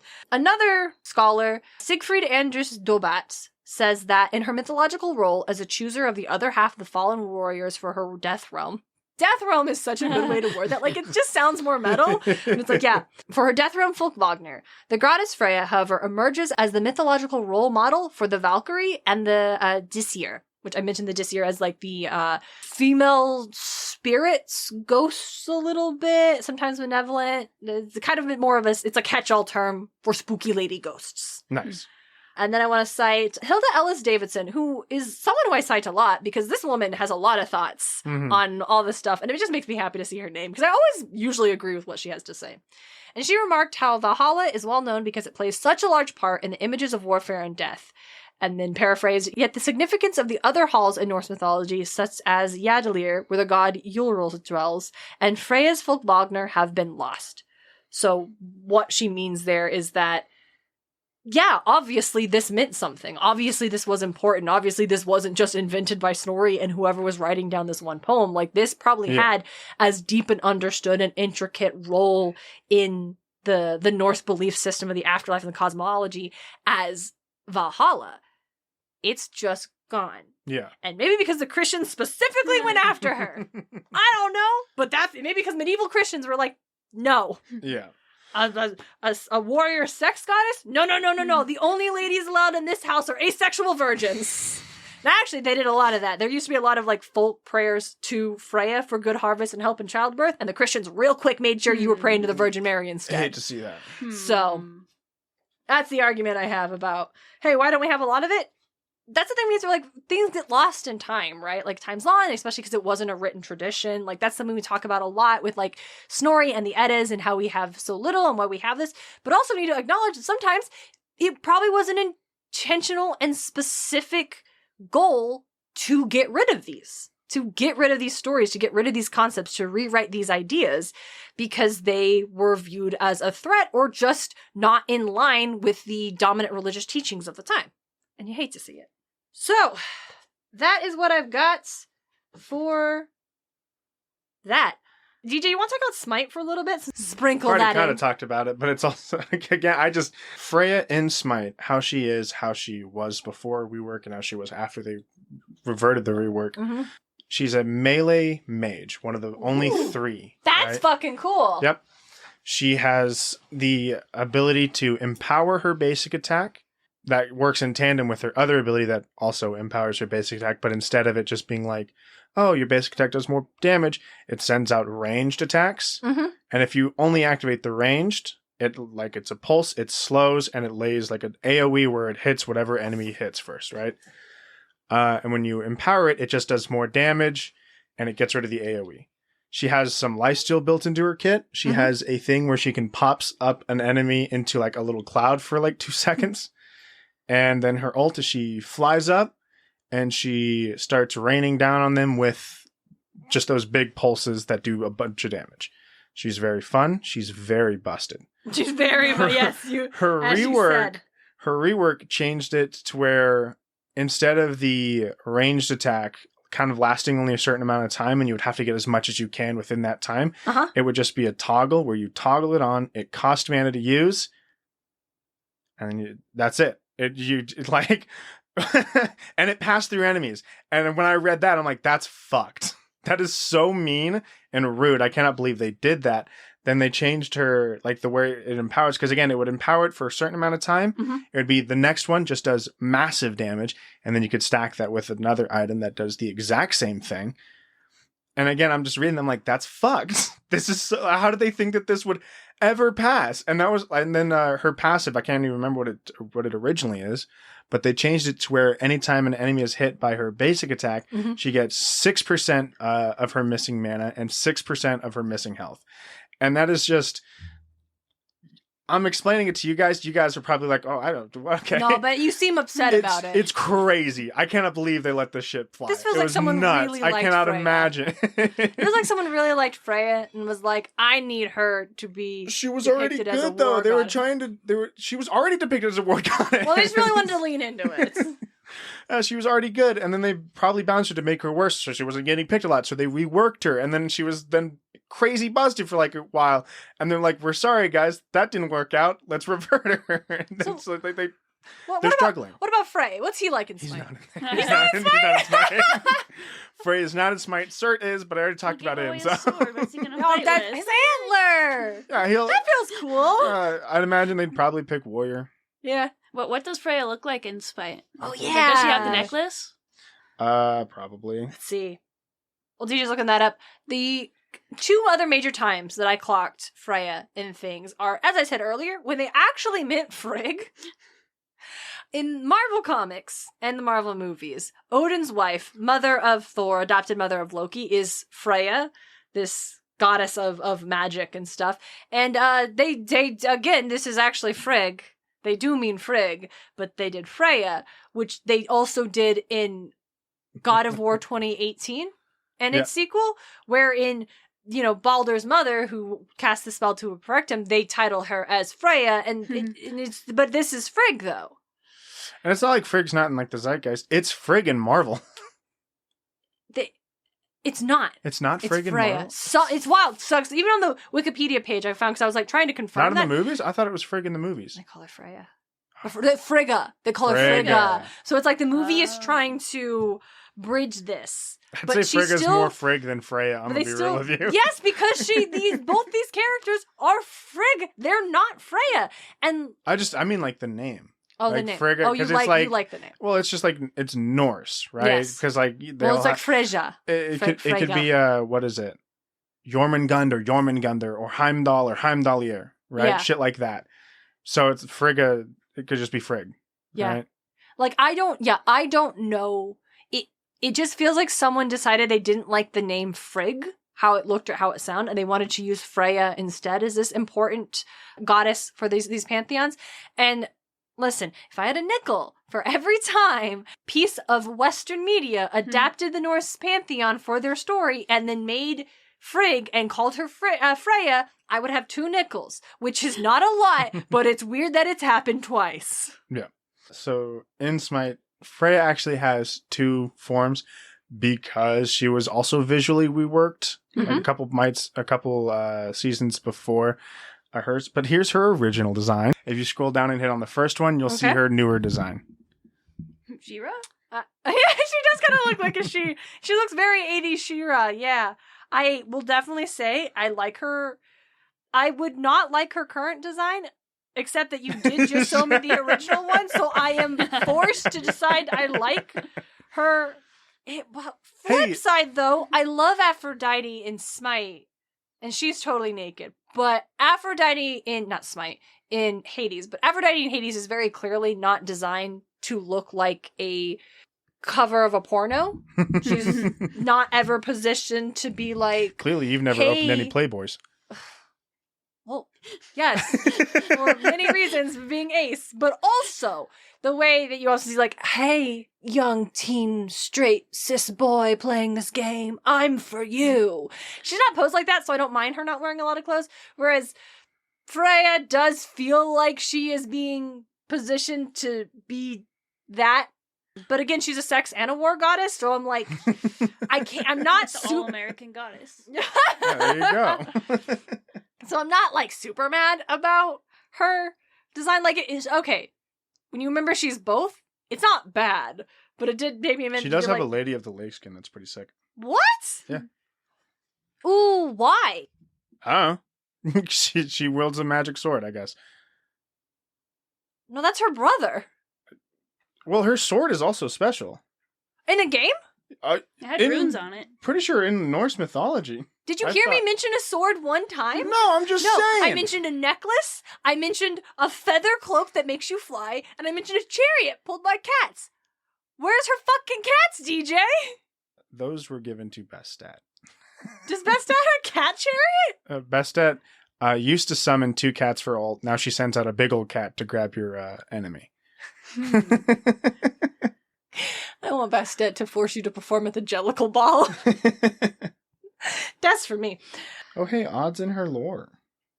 Oh, what? Is that why is she fighting to try to find him? Well, let's see. Let's fight. Let's read. Is Odd secretly Odin again? Okay, here's the thing. Maybe that's where Marvel That got confused. that is one thing that I didn't get to because I forgot to mention him. Some scholars do think that Odd is just another version of Odin. He seems to go missing a lot. So, oh my God, is Odd Odin? And the Could reason just she be can't Odin, that's find him fine. is because he's just secretly also just. But she would notice. I don't know. Would He's really good at she? disguises. But yes, actually, there is some times where they're like, is Odin also Odd? And coming from an earlier branch or a different one where Freyja and Odin were married. Maybe it's a cute nickname. It's a cute nickname. Because like I mentioned last one, in the Vanir, Davidson proposes that all of the goddesses who marry the Aesir were from the Vanir. Because again, we don't do incest in this house. Yeah. So having this deity was maybe because also Freyja is associated with this kind of like foresight and magic that is Frigg's bread and butter. Yes, it's not necessarily wrong if there was the original version where these two figures were one and the same and then split over time, or what we have split them. I am hesitant to give 1960s Marvel comic writers that level of credit, that's what they were intentionally going for. They're probably not. So, Anyway, Smite lore. Smite lore. And she's one of the earlier ones, so it's going to be a little more non-involved with Smite's actual overarching lore. That's fine. Valkyries, the elite and angelic warriors of the Nordic pantheon, are as beautiful and dangerous as a midnight winter storm. Yet their queen, Freyja, so irresistibly desirable, so uncompromising in warfare, make the Valkyries seem nothing more than plain paper dolls. She's the object of desire for every god, every man, and the envy of every woman. Even the frost giants crave her for their own, often devising devious plans to trick her or force her into marriage, but Freyja is proud and strong with the cunning to escape her enemies and ruthlessly retaliate. Every rose bears thorns, but this one wields swords. Were it up to her, Freyja would have little to do with blood and blades. Her name literally means the lady, and none of more worthy of the title. She adores bright flowers, pleasant company, and sweet lilt of a sad love song. She's sensual and amorous, invoked by her worshippers seeking to bear a child or find a lover. Yep. Ruler of the realm Sesrumnir, a place much like Valhalla, where the souls of dead warriors spend eternity. Freyja provides comfort and bliss to the fallen. Once Freyja was married to the mysterious and elusive god Odd. Immediately following their wedding, Odd went on a journey to a distant, inhospitable land. So long was he gone, the gods presumed him dead. Distraught and heartbroken, Freyja spilled tears of gold and searched the globe for him. Finally, she discovered him shipwrecked, twisted into a hideous sea monster. Oh my God! Melancholy what? but loyal, she stayed and comforted him. Though one night, while she slept, a daring hunter slew the beast Odd had become. Moved Freyja to utter despair, the gods agreed to allow Odd into Sesrumnir, despite the fact he had not died in battle, so he and Freyja could remain together forever. How is it that Smite did a better job of Freyja than Rick Riordan did? Crazy. I wonder if I look into it that the hunter might be like a god in Smite. Might be one of the gods like how is it not Artemis, who just came to kill a monster? Yeah, and that's why she's there? I would not be mad about that. So hideous sea monster could very well be Scylla. Is Odd Odysseus? Oh, wild. You know what, actually? Sure, why not? With how Smite lore is? Hades enacting Ragnarok and all. Once Upon a Time of games. Oh my God, yeah. Wow. bit. Smite Especially is in the their Once Upon later, a Time of wow. especially in their later seasons, they started to definitely get more like lore. Let's do it. Damn, a Once Upon a Time reference in the year of our Lord 2024. You did that More last likely than you think. 2 episodes ago. Okay, so I hate everything Rick Riordan did with Freyja. It's not great. I think I've made that clear. And then when we talk about Folk Wagner, it just feels like a hippie summer camp. Yeah. Volkswagen. Just a hippie ass summer camp. Well, these people still died in battle. But it is another realm where warriors who've died end up. And Kelsey, that's why you're here. Woo! You are here to tell us about Valheim! Valheim. Yay. Let's talk about Valheim! What is Valheim? It's glad you asked. It's a game that's marketed as a survival game, which is kind of funny because you're already dead. It's the 10th realm. When you mentioned Valheim, I wonder if it's a portmanteau of Valhalla and Valheim. I think because it is. You are a fallen warrior. I think it is. Quick plug because it's an amazing game. Highly recommend it. It's still in beta. Has been for the past 3 years because they're still developing it. But Yeah, they just added some excellent new game. stuff you were excited about. Yeah, it just came available on Mac. It's half off on Steam right now. Amazing music. They also released a board game, which is kind of impressive for something that's still in beta, and an official soundtrack, which highly recommend for D&D. What a wild choice. Okay. So anyway, I've so far logged 168 hours, but I'm definitely not an expert, and will probably pronounce everything wrong, so forgive me. Pronouncing things wrong on this show? Couldn't be. Couldn't be us. My character is named Hilda, which is from the Netflix animated series, which also has a lot of Norse folklore, which is super cool. Yeah, we haven't got to talk about Hilda. Nothing that we've covered has been like anything that was in Hilda yet, but you start by you're loaded into this grassy field. There are these megalith rocks, and there's a raven that greets you, Hugin or Munin. I don't remember which one. Hugin first, I think. thought and And- memory. Yeah, and then you can pull up your log at any moment and get some of the lore that they've told you. The tutorial of the game comes through Odin's ravens, and you can see Ooh. a one-eyed Odin carved into the wooden log that your message board is on. That's cool. So Nice. there are these Vegdisir, which is like a red rune in a rock. Mm-hmm. And when you go, it does this cool scrambly thing with the runes, and then it puts it in this like red letters with a warning or telling you you have to register the next of the Forsaken gods. So there are a bunch What of does biomes. that mean? When you first log in, Hugin greets you, "Welcome to the 10th World, Warrior. I am Hugin, sent here to guide you in your travels. The megaliths surrounding you are the sacrificial stones. They represent the Forsaken, which you must slay in order to ascend to Valhalla." Are you in Viking Purgatory? And I'm not entirely sure if this is the original or if this is after the update. I think originally it said something about gaining the favor of the gods, and it was a little bit more ambiguous, but Yeah, oftentimes, early access games are subject to major changes like that. Major Oh, lore yeah, change. there's Like they're been trying some- to. Yeah. my favorite was the, not a lore change, but when they added fishing and all of a sudden dead fish were spawning on land everywhere. You told me about the Uh, dead fish. It was like a mana of fish falling from the sky, and I was so sad when they fixed the bug and I had to learn how to fish, which, spoiler, I have not. I refuse. Oh no. So as you go, you start with nothing, and so you pick up a rock, you pick up some wood, you make a hammer, or not a hammer, make an axe, you can get more useful things. It's a survival game. Yeah, and the enemies get a little bit harder, you get better resources. Another example, one of the first tutorial notes from Hugin is, take stock of your inventory. It says, most items must be crafted. However, due to your recent departure from Midgard, you will have to recall the true shape of objects. What? Just pick things up, and it will all come back to you, I'm sure. Wait, hold on. I'm so sorry. I'm reading over your shoulder. My lesser Oh, yes. brother Munin tells me one can fashion a stone axe out of wood, and so wow, the shade being thrown at Munin. They're very sassy. There's another point where, quite far in the future, there is a land called the Mistlands. They're really dark. To see, you need to get these wisp lights, which are from fairies. So you build a fairy fountain. And you have to wait till night to gather the fairies and capture them, or like the wisps. Okay. And when you're learning this tidbit of info, Hugin tells you, "Warrior, I am bored. Besides, it is not my job to babysit the likes of you long into the night. Just be vigilant, and I'm sure you will be rewarded." You're like, I don't want to do this anymore. I'm leaving.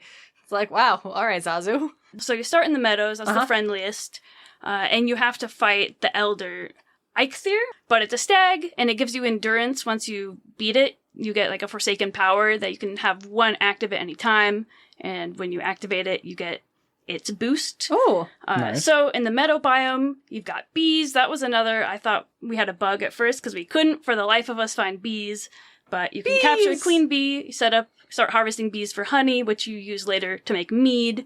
The mead potions give you like fire resistance, frost resistance, that kind of stuff. Yeah. But you need to make a fermenter, so a lot of steps along the way to get the cooking and stuff. Chris. There's some interesting cuisine even in Valheim. There's blood pudding, ice cream, which is like, or like ice cream, but it's spelled with like I. No! Some concerning cuisine.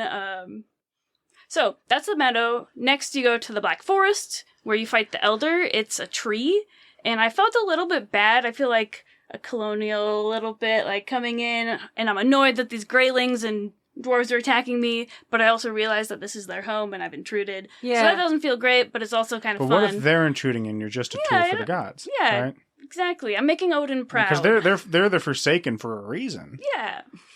Yeah, exactly. You're doing a has-been hotel. They've overpopulated and you need to get rid of them. That's true. How many biomes are there? There's like 6, 7? Because it's still coming out, they just released Ashlands, and I don't know how many more there are. There's probably going to be 12 since there are 12 Forsaken. And it seems like there's one Oh, Forsaken. yeah, for that every- would make that sense. makes sense. The next biome is the swamp, which Uh-huh. is where you have to fight bone mass, which imagine Oogie Boogie, but like 10 times grosser, uglier, like... I don't like. No, it's not a fun time. He also regenerates health, which is gross. Oh, the And bone so- man a coming. We died a bunch of times, and when you die in this game, you Love a good old fashioned. you lose all your stuff. You have a slight skill drain, so you have to start back again with your abilities just a little bit, and you have to go retrieve your stuff. Your body just has kind of a glowing tombstone on it, and then you can recover your stuff off of it. Well, that's nice. Yeah, and we kept dying a bunch, and we thought, okay, let's leave the area of threat. Maybe he'll despawn, and we can come back for a body. No, Oh no! he doesn't despawn. So then, and what's worse, he followed us. The So bone mass? Yeah, he left the swamp and followed us all the way back. That feels to- like you shouldn't be allowed to do that. Right? You would think. But it actually turned out to our convenience because then he got kind of like stuck in the water and we could fight him from a distance. What we almost did that would have been really bad was we almost went back to the swamp and thought, we'll just restart it, redo the sacrifice. Turns out it would have spawned a second one of them. So if you're playing Valheim and you don't don't do that. don't respawn bone mass, he sucks. Mhm.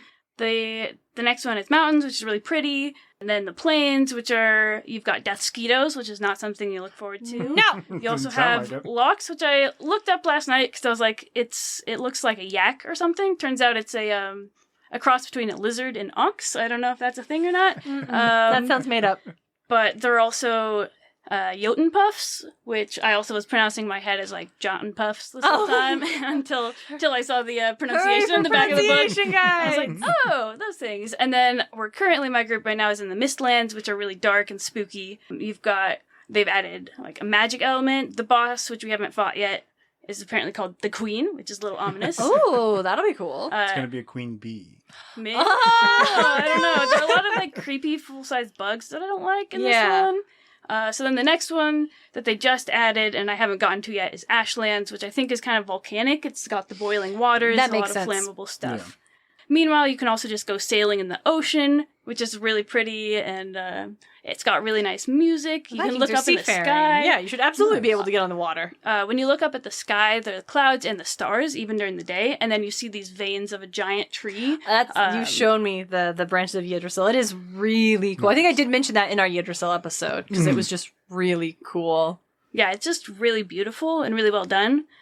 You can cut down little bits of Yggdrasil, which also doesn't feel great, but Listen, it's got the dragon eating the roots and the stags tromping on its leaves and the I don't squirrel think your chittering damage is around. doing much to it. Yeah, I think you're fine. it gives you powerful weapons, so... Yep. Exactly. I really like this game because you can go for fighting, you can go for farming, you can go for whatever do a you're in the farming mood simulator? for. In my group, we have someone who really likes building, and so she's doing like the cabin and making our house look pretty and cool and always expanding I think it. at this point you can call it a hall. Yeah, it's a great you can hall. call it your hall. Yeah. And then What we have you named your hall? home. I think we've got one. We've got a bunch of Homeheim. portals. Homeheim. That's good. That's a Perfect. good name. Homeheim. You can also Homehala. you can also name your boars. So I'm definitely gonna have to take note of like Freya's boar and Frey's boar Yeah. and name them. The last couple fun things would be you can dance, which is like your classic NPC dance. Uh-huh. You can build little Santa hats, and seasonal, you can make a midsummer crown. Nice. It's come a long way. It's really Uh-huh. cool to have played it from the beginning and Yeah. see the improvements. But totally solid game. I wouldn't wait for it to be released because it's You great. can It's just been get great into the it whole now. time. Nice. And the last but not least, the dreams every night when you go to bed. Uh-huh. It starts a new day, it saves your world, and sometimes you'll get a dream. And they're Oh. often really cryptic and kind of sad, but kind of fun. Mm-hmm. So I'll just read a couple of my favorites, if that's okay. Yeah. Amidst the crash of arms, on the dark and glimmering plain of sleep, a face swells, snarling before you. Your shield arm hangs limp, your spear is broken. You welcome the cold blade when it comes. From a dream of death, you awaken to death itself. Ooh. You dream you are lying on your back in a meadow, gazing upward at the clouds. Your name is nothing, your mind is free of thought, but there is a warm hand in yours. In the dream you are laughing, but when you awaken, you find your face damp with tears. Oh no! This one's relatable. You fall asleep planning your next day's labor, and in your dreams you complete it, hewing wood, foraging for food, and hunting after swift deer. You return home exhausted but happy, only to awaken and find the day is still ahead of you. No! Ugh, brutal. In your dream, you walk through a hall of smiling warriors and gracious maidens. You join with their mirth until you realize that you are naked, and the small bronze shield you are carrying is not enough to cover your shame. You greet the morning with gratitude. These are great. Right? There's one with Loki. Oh. Dark-eyed Loki approaches you in the dream and gifts you a ring for each hand. He tells you that as long as they stay on your fingers, you will never hear an insulting word again. You wake with your fingers in your ears. But yeah, That's such a good detail. Wow, that's so fun. It's really thoughtfully made and has a lot of cool lore and really cool mechanics that I think work together really well. Nice. Well, I can say I like that way better than Riordan's Folkwagner. Sorry, this research made me just extra salty. Like, I knew I didn't, like, love the way Freyja was portrayed, but I was like, okay, but, like, whatever. But, like, this one really and particularly made me not happy. Yeah. That makes Just- sense. I was going to say it's fine, but it's actually not. Kelsey, thank you for sharing. Yeah, thanks for listening. Where, if someone wanted to play right now, what should they go do? I think it's only on Steam, isn't it? Oh yeah, Steam. Yeah, that was the... How do they get it? They go on Steam. Perfect. Is Valheim on other consoles? Hold on, let me see. Let me make sure. You're just going to double check? Fact check. And I believe it's Norwegian producer or it's Scandinavian. That's cool. Somewhere. Like the people working on it are from Scandinavia. Nice. Somewhere. Looks like it's only available on PC, but nope, it's on Xbox too. Oh, neat. Okay, you can go check it out, dear listeners. You should play if you like these kind of like long. Hey, if you have form- Game Pass, it's free to you. Hey, cool! You can try it out if you have Game Pass on Xbox. If you like that kind of survival game, go check it out. Yep. Highly recommend. I don't. My survival game ceiling is Animal Crossing: New Horizons. That is as Is there a way to not survive Animal Crossing? Nope. Spiders. Oh, Spiders and scorpions. tarantulas and scorpions. Yep. Yeah. Oh, yeah. I'll chase you. For me, I'm on that No Man's Sky kick. Yeah, trying to that's see- super pretty. Yeah, I was trying to see and then just like check my memory because they have a lot of Greek names involved in it. Oh, I haven't seen any Norse names involved in it yet, so yeah. I don't think there'll be any Norse names, but you know. Maybe. It's a big game. Yeah. So, all right. Well, that is all I think I have. DJ, you have any others on Freyr Folkwagner? Nope. All right. Kelsey, thank you so much for joining us and telling us all about Valheim. I've been so excited for it. Valheim. Valheim. This is not I don't Vanaheim, have Disney's anything to California. tell you about Vanaheim. Anaheim.